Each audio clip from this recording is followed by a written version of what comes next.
അപ്പോൾ എന്തായാലും നമുക്ക് യു കെയിലെ ഹെൽത്തിനെ കുറിച്ച് സംസാരിക്കാം.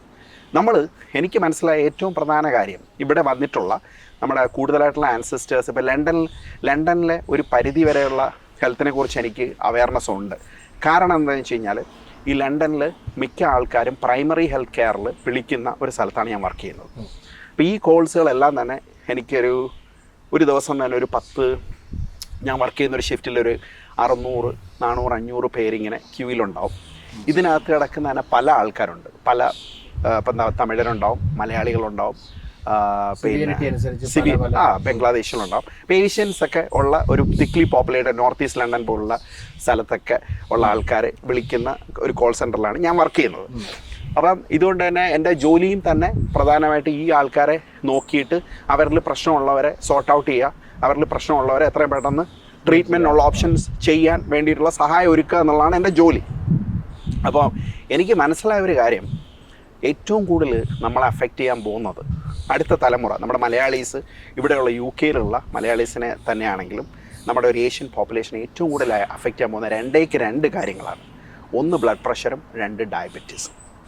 അതാണ് എനിക്ക് തോന്നുന്നത് ഇവിടെ വരാൻ പോകുന്ന ഒരു പ്രധാന പ്രശ്നം. പക്ഷേ ഇതിൻ്റെ രണ്ടിൻ്റെ ഒരു പ്രശ്നം, ഇത് നമ്മൾ നിയന്ത്രിച്ച് കൊണ്ടുപോയില്ലെങ്കിൽ ഇത് രണ്ടും വലിയ വലിയ പ്രശ്നങ്ങളിലേക്കാണ് പിന്നീട് പോകുന്നത്. കാരണം ഇത് രണ്ടും എല്ലാ ഓർഗനെ അഫക്റ്റ് ചെയ്യാൻ സാധ്യതയുള്ള അസുഖങ്ങളാണ്. ഞാനൊന്ന് ഇന്റർഫിയർ ചെയ്യട്ടെ. അതായത് ഇതിപ്പോൾ നമ്മുടെ നാട്ടിൽ ഉള്ള സംഭവമല്ലേ, പിന്നെ എന്തുകൊണ്ടാണ് ഇവിടെ അങ്ങനെ ഹൈലൈറ്റ് ചെയ്ത് പറയാൻ കാരണം?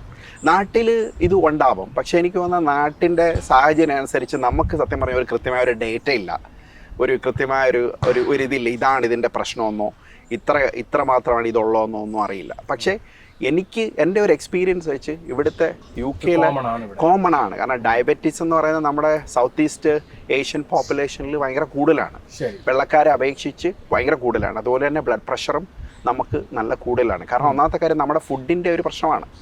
കാരണം ഈ ഹൈലി പിന്നെ ഷുഗറി ആയിട്ടുള്ള ഫുഡ്, അതോടൊപ്പം തന്നെ കൂടുതലായിട്ടുള്ള സോൾട്ട് ഇൻടേക്ക്, പിന്നെ നമ്മുടെ കാർബോഹൈഡ്രേറ്റ് റിച്ച് ഫുഡ്, ഇതെല്ലാം ഒരു പ്രധാന കാര്യമായിട്ട് എനിക്ക് തോന്നുന്നു. പിന്നെ രണ്ടാമതൊരു കാര്യമുണ്ട് ബ്രോ, നമ്മുടെ നാട്ടിലെന്ന് പറയുമ്പോൾ ഇപ്പം പല പ്രാരാധങ്ങളും പല കാര്യങ്ങൾക്ക് അവസരങ്ങളുണ്ട്. പക്ഷേ ഈ നാട്ടിൽ അങ്ങനത്തെ സംഭവം ഇല്ല, അല്ലേ?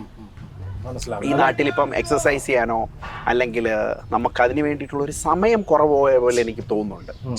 എനിക്ക് പലപ്പോഴും അങ്ങനെ തോന്നിയിട്ടുണ്ട്. കാരണം നമ്മളെപ്പോഴും അങ്ങനെ അത്ര ബോധേഡല്ല. പലപ്പോഴും നമ്മുടെ ജോലിക്ക് പോകുന്നു, വരുന്നു, കിടന്നുറങ്ങുന്നു, അങ്ങനെയുള്ള പ്രാരാബ്ദങ്ങളിലൂടെ, അല്ലെ ആണുങ്ങളാണെങ്കിൽ പോലും ചിലപ്പം ജോലി കഴിഞ്ഞ് വന്നാൽ പോലും അവർക്ക് ടൈമില്ല, ചിലപ്പോൾ കുടുംബം നോക്കേണ്ട അവസ്ഥ വരുന്നു. അങ്ങനെ വരുമ്പോൾ സത്യം പറഞ്ഞാൽ വളരെ അൺഹെൽത്തി ആയിട്ടുള്ള ഒരു സിറ്റുവേഷനിലൂടെയാണ് നമ്മൾ പോകുന്നത്. ഏറ്റവും കൂടുതൽ ഇമ്പോർട്ടൻസ് നമ്മൾ ഹെൽത്തിന് കൊടുക്കണം എന്ന് പറയുമ്പോഴും നമ്മൾ എത്രമാത്രം ഇമ്പോർട്ടൻസ് ഹെൽത്തിന് കൊടുക്കുന്നു എന്നുള്ളത് ഒരു ചോദ്യമാണ്. അല്ല, ഇത് പറയുമ്പോൾ എനിക്ക് ഓർമ്മ വരുന്ന ഇൻസിഡന്റ് നമ്മുടെ ഒരു US ഉള്ള ഒരു പുള്ളി പറഞ്ഞാണ്.